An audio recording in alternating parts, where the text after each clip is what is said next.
கர்த்தருடைய பரிசுத்தமான நாமம் மகிமைப்படுவதாக. காலை ஒரு நிமிட தேவ செய்திக்கு உங்களை அன்புடன் வரவேற்றுக் கொள்ளுகிறேன். இந்த காலவெளியிலே கர்த்தர் உங்களோடு கூட சொல்லுகிற ஒரு வார்த்தை, சங்கீதம் 24:7.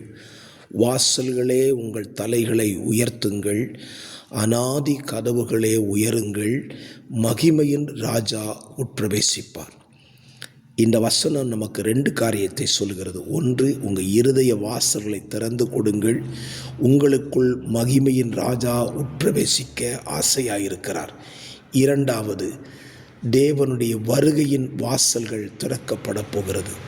சீக்கிரமாய் நாம் நம்பியிருக்கிற நம்முடைய இரட்சகர் நமக்காக நம்முடைய காரியங்களுக்காக அவர் வெளிப்படப் போகிறார். ஆயத்தப்படுவோம், அவரை வரவேற்க நம்மை ஆயத்தப்படுத்திக் கொள்வோம். கர்த்தர் உங்களை ஆசீர்வதிப்பார். God bless you.